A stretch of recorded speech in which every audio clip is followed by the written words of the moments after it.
Analyzing the film of Lars and the Real Girl, we are going to explore the evolution of the romantic relationship between Lars and Bianca. Through various scenes from this film, we will witness three typical stages of development within a romantic relationship: escalation, navigation, and deterioration.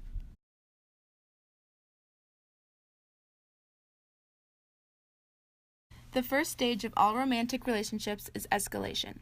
This initial attraction between two individuals is greatly influenced by self-concept, proximity, and similarity. Lars begins to develop a sense of self-concept as he enters a time of self-exploration where he is navigating what kind of person he wants to be in a romantic relationship with.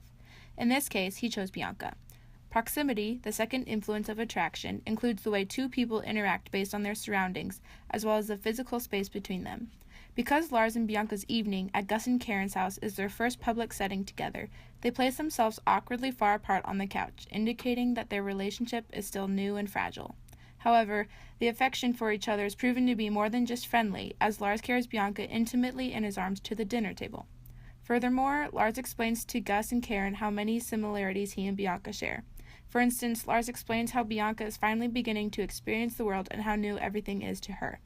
Lars is also going through these same experiences as he explores the concept of social interaction and relationships.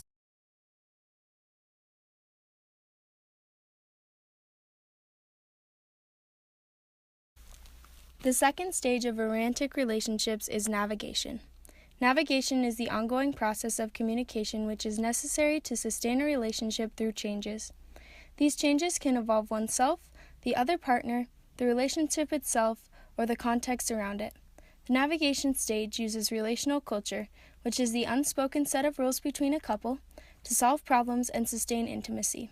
Lars and Bianca go through this stage as Bianca forms a social life of her own, and Lars has to come to terms with her not always being around. Lars realizes that the relational culture between he and Bianca is changing, and he struggles to communicate his frustration. Lars also has to navigate contextual conflicts surrounding the relationship, as is shown in this scene where he argues with Karen. Oftentimes, issues within the relationship can begin to affect both individuals' lives outside of the relationship, like how Lars feels as if no one cares about him now that Bianca isn't always around to be with him.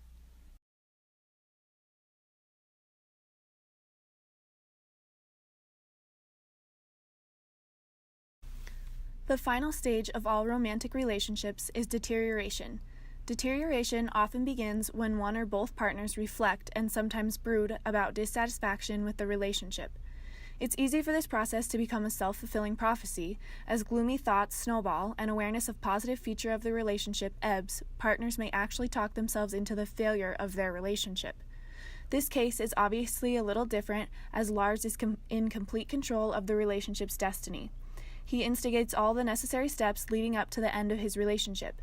In this scene, we see Bianca and Lars' relationship finally come to an end.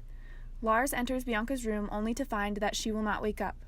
In a panic, Lars begins to violently shake Bianca while screaming at her to wake up.